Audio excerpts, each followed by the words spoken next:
가운데 머물도록 인도하여 주옵소서. 예수님의 이름으로 기도하옵나이다. 아멘. 함께 나누실 말씀은 이사야 5장 1절과 2절의 말씀 보도록 하겠습니다.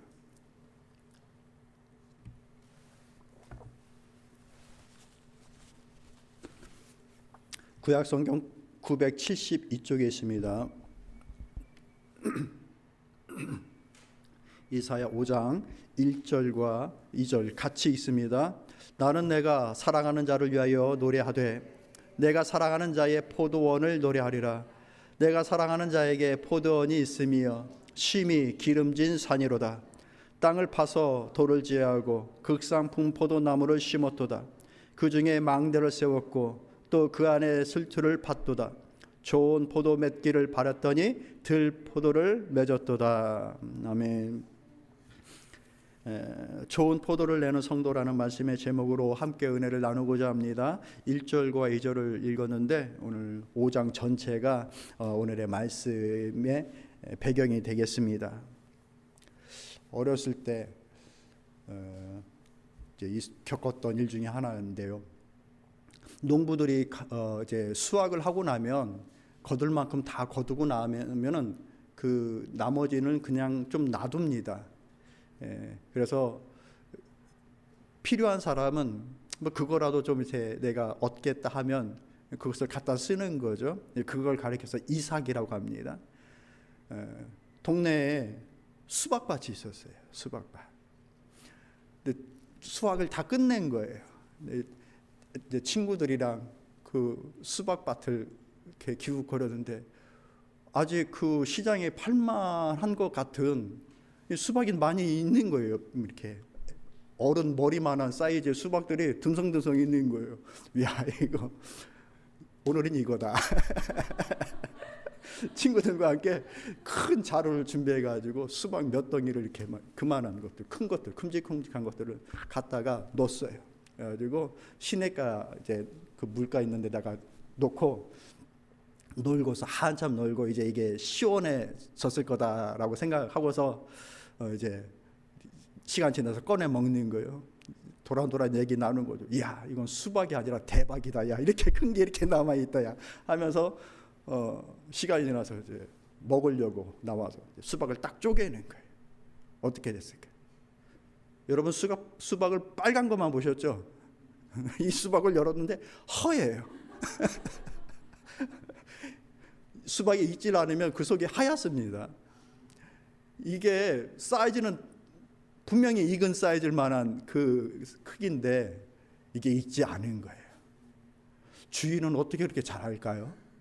그건 다 안 따고 남겨놨어요. 주인은 이게 익지 않은 걸 아는 거죠. 우리가 이 사람이 익은 사람이겠거니 하다가 결정적일 때 딱 쪼개졌는데 그의 심령이 딱 드러났는데 속이 허해. 맛이 안 들었다는 얘기죠. 이 비유의 말씀은 좋은 포도, 맛이 들어있는 포도, 그 포도를 얻기 위해서 포도원을 만들고 아주 최상의 포도나무를 심었는데 결론적으로 이 좋은 맛을 내는 포도를 얻질 못하고 들포도, 신포도를 얻게 되어졌다라고 하는 이 비유의 말씀인 겁니다. 이스라엘과 유다를 비유해 주고 있는 이 말씀인데 여기에는 포도원 농부의 기대가 있는 거예요. 어떤 기대? 포도나무를 심겠다. 근데 아무데나 심는 것이 아니라 아주 기름진 땅에다가 그 기름진 산을 다 찾아서 그 기름진 좋은 땅에 있는 그 밭을 돌멩이나 이런 것들을 다 걷어내서 정말 최상의 밭을 만들고 최상의 포도를 심었다라는 거예요. 그러니까 뭘 기대하는 거예요? 좋은 포도를 기대하고 있는 것이죠. 그래서 4절의 말씀 보면 이렇게 얘기합니다. 내가 내 포도원을 위하여 행한 것 외에 무엇을 더할 것이 있으랴. 내가 더할 것이 없을 정도로 이 포도밭을 위해서 모든 정성을 다 쏟았다라고 얘기해 주고 있는 것입니다. 이것은 이스라엘과 유다를 비유하여서 하고 있는 말씀인데 이것은 오늘날에 교회와 성도를 위해서 행하시는 하나님의 일들을 또한 비유적으로 말씀해 주고 있는 거예요. 하나님께서 하나님의 일을 위하여, 그 말은 곧 말씀의 실현을 위하여 교회를 선택하시고 성도를 선택하십니다. 교회는 그저 어쩌다 보니까 만들어진 것이 아니라 하나님의 기대가 담겨져 있는 거예요. 아주 기름진 장소요. 시간이 날 때마다 돌멩이들을 다 걷어내어 그 좋은 열매를 맺을 수 있을 만큼의 상황을 다 만들어 놓으신 그와 같은 최상의 상태로 매 순간 매 순간 포도의 씨앗을, 포도의 나무를 심어주시는 곳, 그것이 교회요 성도들의 마음인 것입니다. 똑같이 하나님의 기대가 그때 그 포도원에 있었던 것처럼 오늘날의 교회와 성도들에게 다 하나님의 기대가 있는 거예요. 어떤 기대? 열매가 맺혀지는 기대. 오늘 우리는 좀 우리 스스로를 좀 돌아보는 시간을 좀 가졌으면 좋겠습니다. 하나님의 경계의 말씀, 경고의 말씀을 들을 때마다 우리를 자주 범하는 실수가 있는데 옆 사람을 본다는 얘기예요. 저렇게 살면 안 되는데 봐봐, 말씀이 이렇게 얘기해 주고 있잖아. 그래서 주어진 말씀으로 자꾸 옆 사람을 보려고 그래요. 그래서 여보 그러지 말래잖아. 그러면서 이제 이렇게 되는 것이죠. 올해는 이 말씀을 통해서 우리 스스로를 좀 봤으면 좋겠어요. 나는 그 하나님의 기대에 부응하여 살고 있는가? 내게 주어진 말씀, 내게 심어준 이 말씀의 씨앗을 잘 키워 열매를 맺어 나가고 있는가? 왜 그런가 하면 우리에게 주어진 시간들이 참 많지 않다라는 겁니다. 봄, 여름, 가을, 겨울을 지나면서 농부들은 평생 몇 번을 경작할 수 있을까요? 이 한 해의 농사가 딱 한 번의 기회이기 때문에 매 순간 농부들은 최선을 다합니다. 거기에서 좋은 열매를 맺을 수 있기 위해서. 그러다 보면 뭐 어쩌다가 태풍도 만나고 병충해가 온 동네를 휩쓸어 버리면 흉년이 될 때도 있죠. 그렇지만 그것들은 예상하지 못했던 것이고요. 매 순간 주어지는 시간 속에서 풍년을 소망하면서 최선을 다해서 경작하는 것이죠. 우리는 우리에게 주어진 이 시간이라고 하는, 인생이라고 하는 이 기회 속에서 얼마나 이 말씀 실현의 열매를 맺으려고 애를 쓰고 노력해 나가는가 살펴볼 수 있기를 바라요. 성경은 인생에 대하여서 모아도 같다라고 표현하시는가, 쏜 화살과도 같다라고 말씀하시고 안개와도 같다라고 말씀하셔요. 맞습니까? 인생이 참 안개와 같습니다. 여러분의 20대를 한번 생각해 보세요. 그 푸르렀던 20대를 한번 생각해 보십시오. 어디 있나요? 금세 없어졌어요. 바로 떠올려 보면 엊그제 같고 얼마 안 것 같은 그런, 내 마음은 아직도 거기에 머무를 수 있을 것 같은데 그 찬란했던 20대 나이가 금세 이렇게 사라져 버렸어요. 안개 같아요. 우리 뒤에 있는 청년들, 아직 20대인 청년들, 킨더가든 세월이 언제였어? 이렇게 해도 아직 와닿질 않죠. 참 세월이 빨라도 너무 빠릅니다. 그러니 이 세월을 아껴야 되는 것이죠. 내가 얼마나 더 많이 경작할 수 있을까? 하나님의 이 열매들을. 하나님께서 포도원을 만드시고 포도나무를 심어주셨다. 포도원은 이스라엘이요 유다인데 이 나무는 하나님의 말씀이라는 거예요. 그것을 심어주셨다. 그들에게 이 말씀을 주셨는데 하나님 말씀을 왜 주시는가? 읽어보실까요? 하나님은 우리에게 말씀을 왜 주실까요? 읽어봅니다. 시작.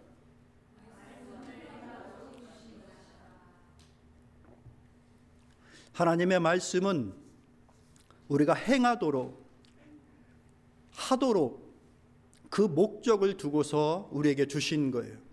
하다 보면 되는 것이 있고 하다 보면 안 되는 것이 있어요. 해서 되어지는 일들로 인하여서 하나님 앞에 찬양과 영광을 올려드리는 것이고, 하다가 안 되는 것들을 인하여서는 나를 돌아보라는 거예요. 한없이 연약하구나, 나는 이렇게 작은 존재이구나, 하나님의 은혜가 필요한 존재이구나, 일단은 하라는 거예요. 그래서 하게 되면 그것도 열매요, 하지 못하여 나를 발견하게 되어지면 그 또한 열매가 되어지는 게, 그러니 하라는 거예요. 하라는 거. 그런데 무엇을 하길 원하셨는가? 하나님은 좋은 포도나무를 맺기를 원하셨던 것. 4절의 말씀 보면은 내가 내 포도를 위하여 행한 것 외에 무엇을 더할 것이 있으랴. 더할 것이 없을 정도로 다 했다는 얘기예요. 좋은 포도 맺기를 기다렸거늘 돌 포도를 맺으면 어찌 됨인고. 그러니까 무슨 말씀이에요? 맺지 못했다는 얘기죠. 열매를 맺지 못한 것이죠. 그 말씀을 제대로 실현하지 못한 거예요. 하나님은 공평과 정의, 의로움을 하기를 원했는데 그들이 낸 것은 무엇인가? 7절의 말씀 보면은 무릇 만군의 여호와의 포도원은 이스라엘 족속이요 그가 기뻐하시는 나무는 유다 사람이라. 그들에게 정의를 바라셨더니 도리어 포악이요 그들에게 공의를 바라셨더니 도리어 부르짖음이었더라 라고 얘기합니다. 공평과 의로움을, 정의를 바랬는데 포악과 부르짖음을 냈다라고 얘기해주고 있는 겁니다. 여기서 말하고 있는 부르짖음이라는 것은 막 기도하고 간구하고 하는 그런 부르짖음을 말하는 것이 아니라 원성이에요. 원성. 이 포악을 인하여서 다른 사람들의 무고한 피를 흘리고 억울하게 만드는 것들을 인해서 그들의 마음속에 억울함을 어떻게 호소할 수 없어 하나님 앞에 부르짖는 그 부르짖음을 얘기해주고 있는 겁니다. 하나님은 분명 이 말씀을 통하여서 의로움이 드러나고 생명의 일들이 드러나기를 원해서 이스라엘과 유다의 말씀을 줬는데 어찌된 영문인지 악행을, 그것도 포악을 저질러 다른 사람들의 눈에 피눈물을 흘리게 하고 참지 못하고 원성으로 부르짖는 그 소리를 내게끔 하였다는 얘기입니다. 하나님의 말씀과 정반대의 삶을 산 거예요. 이 정도면 하나님의 말씀을 거의 듣지 않은 수준인 것이죠. 왜? 하나님의 말씀은 언제든지 우리를 포악으로 인도하지 않기 때문에 그렇습니다. 하나님의 말씀은 언제나 나 자신과 주변을 살리는 일들로 인도합니다. 믿으십니까? 그게 하나님의 말씀이에요. 그래서 하나님의 말씀이 좋은 거예요. 하나님의 말씀에서 우리가 지혜를 얻는다라는 것이 왜 중요한가? 바로 그것 때문에 그런 거예요. 내가 살고 내 주변에 사는 일들이 되기 때문에 하나님의 말씀 속에는 지혜가 있고 생명이 있는 거예요. 그래서 하나님의 말씀은 생명력이 있다라고 얘기하는 거예요. 하나님의 말씀은 살아있는 거예요. 문자이지만 이 문자가 내 마음에, 내 생각에 들어와 그것이 행동으로 나타나면 그것이 살아 역사예요. 믿으십니까? 믿으시는 분들에게 그 은혜가 풍성히 임하기를 축복합니다. 말씀은 이렇게 얘기합니다. 히브리서 4장 12절부터 이렇게 얘기해요. 하나님의 말씀은 살아있고 활력이 있어 좌우의 날선 어떤 것보다 예리하여 혼과 영과 및 관절과 골수로 찔러 쪼개기까지 하며 또 마음의 생각과 뜻을 판단한다라고 얘기하고 계십니다. 하나님의 말씀은 살아있다. 하나님의 말씀은 활력이 있다. 그래서 우리의 심령을 다 들여다보고 관절과 골수를 찔러 쪼개 구체적으로 적용시켜주고 우리의 생활 속에서, 우리의 심령 속에서 역사하신다. 하나님의 말씀이 바로 그런 거예요. 그렇기 때문에 그 하나님의 말씀이 실현되어지는 곳에는 원망과 부르짖음이 나오는 것이 아니라 감사와 감동이 나타나는 거예요. 우리가 주변 사람들과 함께 생활을 하다가 정말 그분이 하나님의 말씀으로, 믿음으로 어떤 큰 일을, 내게 유익과 도움이 되어지는 일들을 이제 해주면, 내가 그것을 경험하면 여러분 어떠십니까? 막 원망이 나와요? 왜 나에게는 하나님이 이런 기회를 안 주시고 저 사람에게만 기회를 주시고 하나님 너무합니다 이렇게 원망하나요? 아니요. 일단 감사하죠. 감사한 거예요. 그 하나님의 은혜가 내게 온 것 때문에 너무 감사한 거예요. 이처럼 하나님의 말씀이 실현되어지는 장소에는 언제든지 감사와 감동이 있는 겁니다. 그런데 이 유다 백성들이 그렇게 하질 못한 거예요. 왜 그들은 신포도를 맺게 되어졌는가? 왜 좋은 포도로 열매를 맺질 못하고 그렇게 신포도를 맺게 되어졌는가? 8절 이하부터 23절까지의 말씀 보면 그 이유가 이제 구체적으로 나옵니다. 먼저 첫 번째 이유를 보면은 말씀이 없는 끝없는 욕심, 그것이 그들이 신포도를 맺게 된 이유가 됩니다. 8절 말씀 여러분들 읽어보실까요? 있습니다. 시작.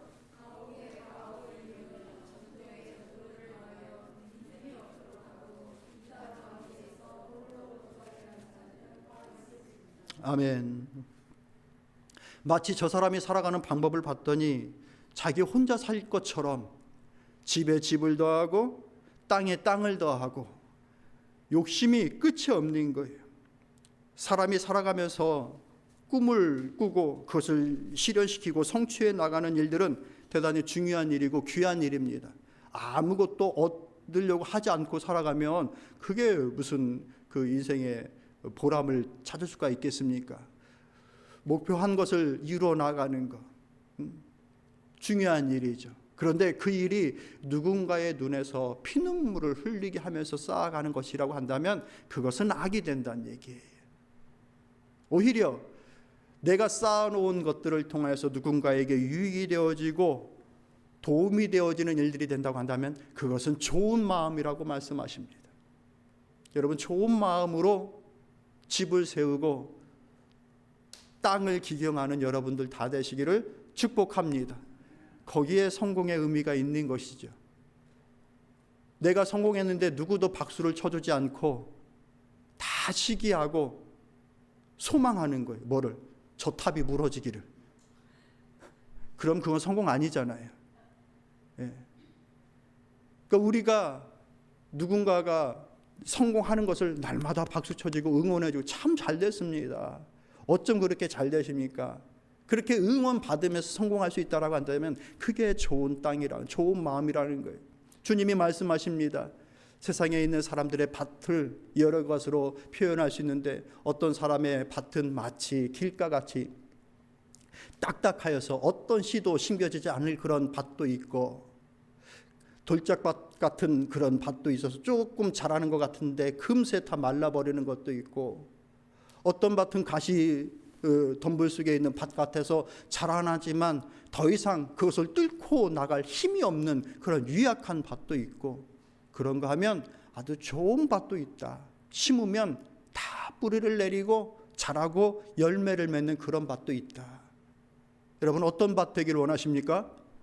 물어 뭐합니까? 다 좋은 밭 되기를 원하는 것이잖아요. 그런데 그 밭의 결과를 뭐라고 약속해 주시는지 아십니까? 30배, 60배, 100배의 열매를 맺는다라고 말씀하십니다. 그거 나 혼자 다 먹으라고 그렇게 맺게끔 하실까요? 아닌 거예요. 좋은 밭이 되라는 것은 나의 집을 또 짓고 또 지어서 다 연결하여 다 내 집을 만들고, 이 땅도 사고 저 땅도 사서 온 땅을 다 내 땅으로 만들어서 내 욕심 채우듯이 30배, 60배, 100배를 얻게 된다라는 것이 아니에요. 그 말씀으로, 그 밭으로 누군가를 살릴 수 있는 그 밭이 되기를 원하시는 거예요. 이런 믿음이 있기를 참으로 축복합니다. 첫 번째, 말씀이 없는 끝없는 욕심. 욕심을 가지실 때 말씀으로 소명을 가지고 사명을 가지고서 욕심을 가지세요. 두 번째, 절제 없는 쾌락. 11절 말씀 먼저 읽어볼까요? 시작.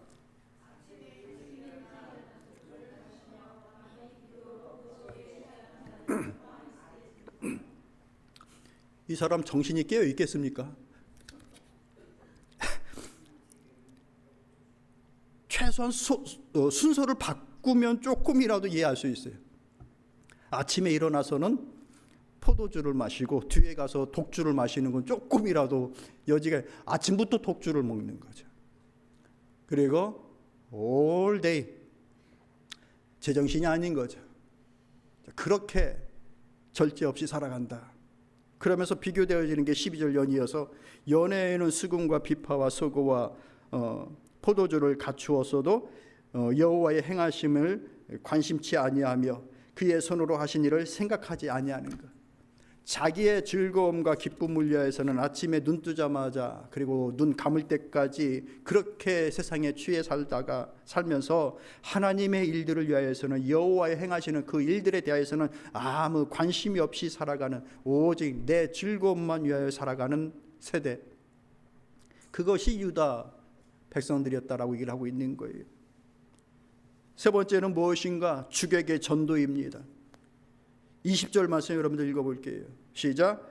악을 선하다 하며 선을 악하다 하며 흑암으로 광명을 삼으며 광명으로 흑암을 삼으며 쓴 것으로 단 것을 삼으며 단 것으로 쓴 것을 삼는 자들이다라고 얘기를 합니다. 선한 건데 저거 악하다고 얘기를 하는 거예요. 막 우겨요. 그렇게 밀어붙이고. 악한 건데 이거 선한 것이다라고 우기는 겁니다. 이거 쓴 건데 단 거라고 막 우기는 겁니다. 그런 어처구니 없는 그 우격다짐, 순서를 바꾸고 전도하는 것, 뭐 이런 것들, 그것이 바로 하나님의 말씀을 들었음에도 불구하고 전혀 하나님의 말씀을 맺을 수 없는 그런 상황으로 이끌어갈 수밖에 없다라는 것, 그 내용인 것입니다. 영어 얘기 중에 하나가 putting the cart before the horse라고 하는 말이 있어요. 말 엉덩이 쪽에다가 마차를 묶어야 되는데 앞쪽에다가 마차를 묶어놓은 거예요. 이 마차가 끌 수 있겠어요, 없겠어요? 그러니까 그런 주객이 전도되어져 버리면 일을 이룰 수가 없다라는 것이죠. 여러분, 우리는 하나님의 소원이 있고 하나님의 기쁨이 있고 그분이 원하시는 것들이 있다라는 것을 생각하여 내 인생 속에도 하나님께서 원하시는 것이 있다라는 것을 생각하면서 내 소원보다 하나님의 소원을 앞에 두고 살아갈 수 있는 우리 모두가 될 수 있기를 참으로 소망합니다. 그걸 다 이룰 수는 없겠죠. 제가 서두에서 말씀을 드렸던 것처럼 어떤 것은 우리가 이룰 수 있을 것이고 어떤 것은 이루지 못할 거예요. 하나님의 소원을 앞에 두고 살아갈 때에 그것을 이룰 수도 있고 이루지도 못할 수도 있고 그럴 거예요. 근데 이룰 때마다 내 마음의 감사와 보람과 기쁨은 더할 나위 없고 속에서부터 나오는 진정의 찬양이 가슴에서부터 나올 겁니다. 그러나 내가 행하지 못하는 일이 있을 때마다 우리의 연약함을 깨닫게 되어지고 주의 도우심과 간구를 구하게 될 것입니다. 무엇이든 간에 나를 이끌어 나가는 것이, 내 앞에 있는 것이 하나님의 소원이 될 수 있기를 참으로 축복합니다. 그것이 하나님의 열매를 맺어 나갈 수 있는 방법이 되는 거예요. 언제나 하나님의 소원과 기대가 내 소원 뒤에 있으면 언제 하나님의 소원을 이루어 나갑니까?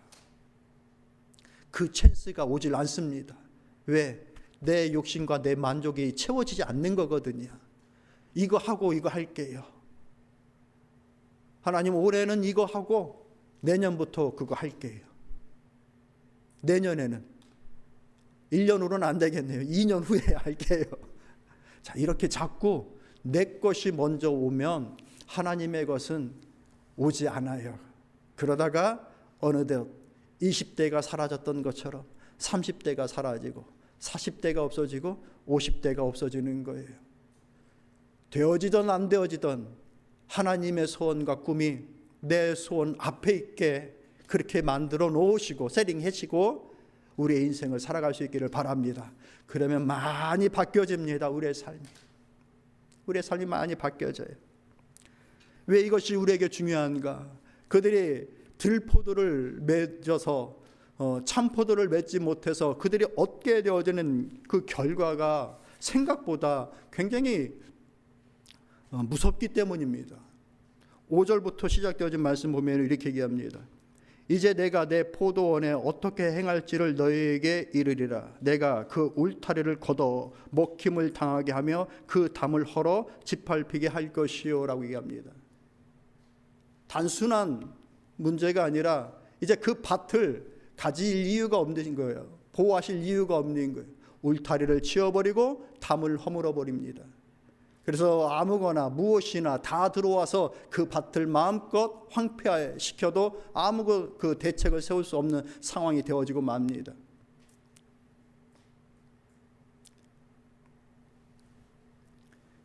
(6절의) 말씀 보면은 내가 그것을 황폐하게 하리니 다시는 가지를 자름이나 북을 돋우지 못하여 찔레와 가시가 날 것이며 내가 또 구름에게 명하여 그 위에 비를 내리지 못하게 하리라 하셨느니라. 일반 은총마저도 다 걷어가시는 겁니다. 구름마저 치워버리시고 비마저 내리지 않는 그 상황이 오게 되어지는 것. 실제로 이스라엘과 유다가 이 상황을 맞이하게 되었습니다. 뭡니까? 공멸했어요. 자기들은 내 집 튼튼하게 지으면 되고 내 땅 잘 확보하면 될 것이라고 생각했는데 그 땅 전체가 다른 나라에 다 황폐화되고 말았습니다. 생각보다 무서운 것이죠. 사랑하는 성도 여러분, 우리의 울타리와 우리의 담이 무너지지 말아야 되겠다라고 하는 심정으로 하나님의 은혜를 구하고 주님과 동행하여 나아가는 그 믿음의 삶을 살기를 진심으로 소망합니다. 여러분의 삶이 무너지지 않기 위해서 여러분들도 나름대로 여러분이 생각하는 울타리와 담을 쳤을 줄로 압니다. 맞습니까? 여러분에게도 여러분의 삶을 지키는 울타리와 담이 있을 거 아닙니까? 중요한 거죠. 아무도 환영하지 않는 그런 것들이 막 수시로 내 집에 내 마음에 막 들어오게 내버려 둘 수가 없는 것이잖아요. 우리의 울타리와 담이 필요한 거예요. 그런데 저는 이 말씀을 교훈 삼아서 우리가 한 인생을 살아가면서 하나님으로부터 부여받은 이 사명을 감당함이 이 또한 나의 울타리와 나의 담이 된다라고 하는 그 믿음을 가질 수 있겠는가? 하나님의 말씀을 지키고 이 사명을 감당하여 나아가는 것이 내 인생의 울타리가 될 수가 있겠는가? 그것을 묵상하시고, 만일 내가 내 사명을 감당하는 것이 내 인생을 지키는 울타리와 담이 된다라고 여러분 믿으신다라고 한다면 그 마음으로 그것을 이루어 나가기를 축복합니다. 저는 여러분 눈에 딱 확연히 드러나는 하나님의 일에 관한 그 직업에 속해 있는 거잖아요. 목회자만 하나님께서 주신 직업을 가진 것은 아니죠. 여러분 모두가 다 일반적인 그 재능을 가지고서 다 인생 속에서 부르심을 받아서 생활하시는 거예요. 다 하나님의 주신 직분들인 거예요. 그것이 누군가를 살리는 일들이라고 한다면, 누군가를 망치고 누군가에게 폐를 주는 것이라고 한다면 그건 직업관을 다시 한번 잘 봐야 되는 것이겠죠. 그러나 나를 살리고 가족을 살리고 누군가를 살리는 그 일에 내가 내 에너지를 쏟고 물질을 번다라고 한다면 거기에 하나님의 부르심이 분명히 있는 겁니다. 저 또한 이제 하나님의 그 부르심을 따라서 목회 일을 하는 것이죠. 대부분 즐겁습니다. 목회 일이. 그런데 때로는 힘든 일도 있습니다. 여러분들도 짐작하고 여러분의 직장에서도 힘든 일이 있으시니까. 근데 힘들다고 하여서 어렵다고 하여서 그것을 놓으면은 자유롭고 편해지고 내 마음에 새로운 없던 힘이 생기는가? 그것은 결코 아니란 얘기죠. 힘들어도 이 사역에 더욱더 매달리고 붙잡고 있어야 내 삶의 울타리와 담이 든든하게 세워져 있는 겁니다. 우리 모두가 다 똑같다라는 거예요. 그러니 내게 주어진 사명이 뭔가, 하나님의 부르심이 뭔가를 생각하셔서 여러분의 울타리와 여러분의 담으로 삼을 수 있기를 바랍니다. 여러분, 우리는 하나님의 말씀을 실천하고 실현하며 갈 수 있을까요, 없을까요? 자신 없으시죠? 제가 그래서 여러분께 말씀을 드리겠습니다. 따라해 볼까요? 예수님과 함께 말씀 실천할 수 있습니다. 예, 예수님 마음으로, 예수님처럼 예수님께서 기뻐하실 만한 예수님의 마음이라면 다 그냥 온갖 것들을 다 거기다가 붙이세요. 그러면 우리는 그 말씀 실천할 수 있어요. 말씀을 읽어볼까요? 예수님께서 직접 주신 말씀, 요한복음 15장 1절부터 5절까지의 말씀입니다. 읽어볼게요. 시작.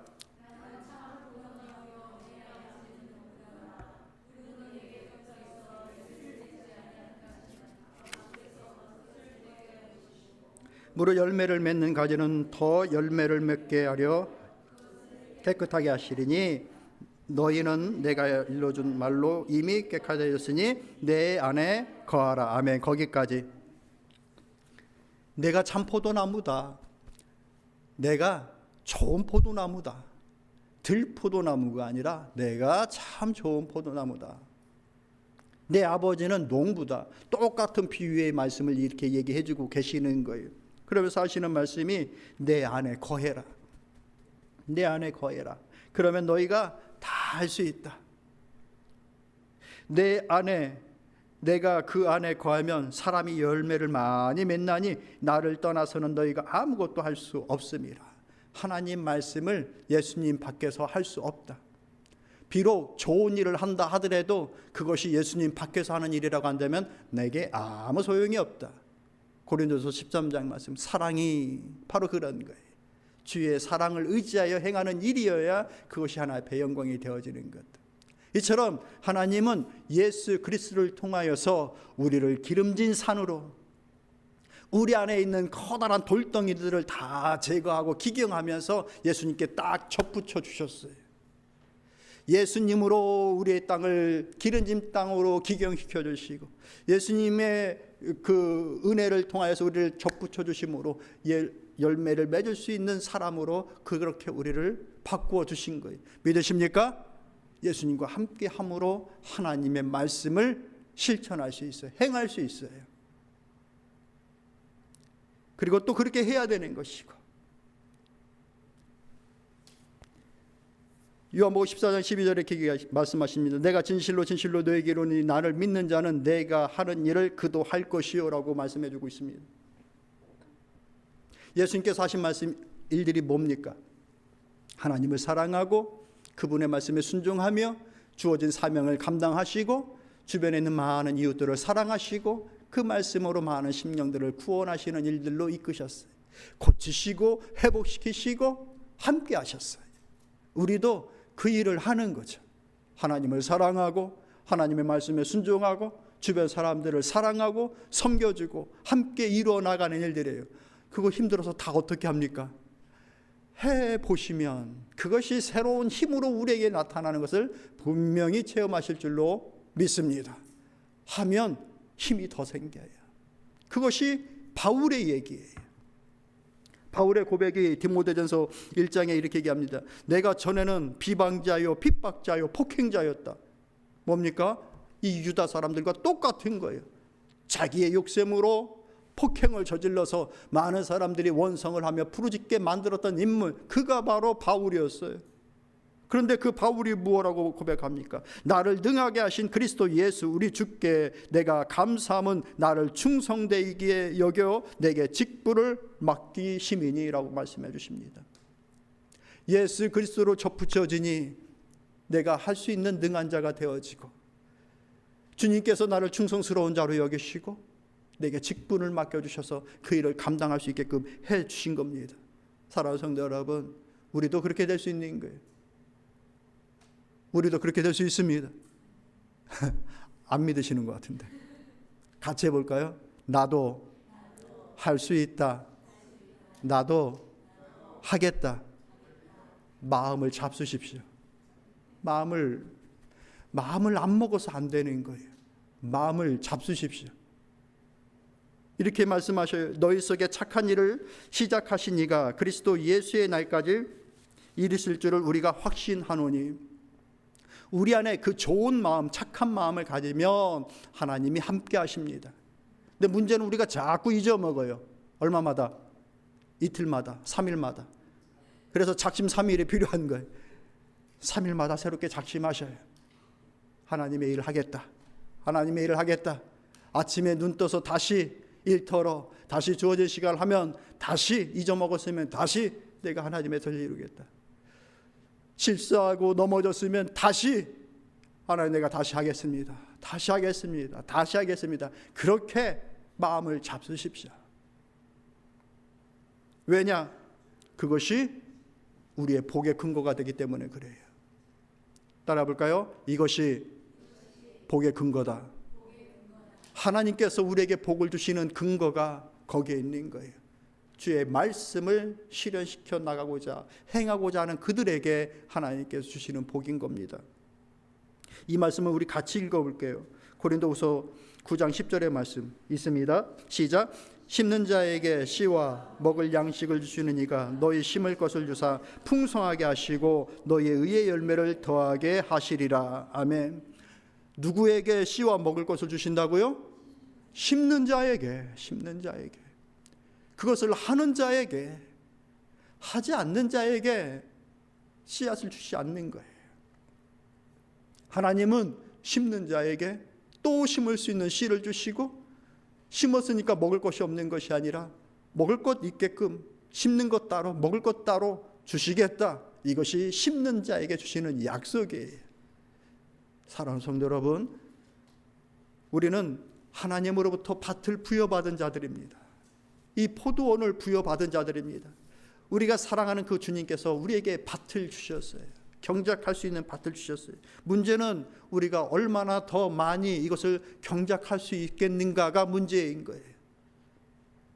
우리의 생명이 코에 달려있기 때문에 이거 코 잠깐 막아놓으면 우리 생명 금세 없어집니다. 천하를 다 가진 것 같죠? 아닙니다. 그 간단한 것 때문에 우리의 생명은 금세 없어집니다. 안개 같습니다. 내게 주어진 이 안개와도 같은 이 시간, 상황, 내가 얼마나 더 많이 경작할 수 있을까? 뭐를? 하나님의 열매를. 내 가옥 더 짓고 더 지어서 다 연결하여 온 세상 내 가옥을 만들고 이 땅도 사고 저 땅도 사서 다 내가 밟는 땅, 내 땅 만들어야지. 이게 우리의 인생의 목적이 아니기를 소망합니다. 내게 주어진 인생에 얼마나 더 내가 경작할 수 있을까? 하나님의 일들을 할 수 있을까? 헤아려 보시고 그것을 위해서 심어 나갈 수 있기를 진심으로 소망합니다. 맺으면 맺을수록 우리의 울타리와 담을 더욱더 견고하게 세워주실 주님이십니다.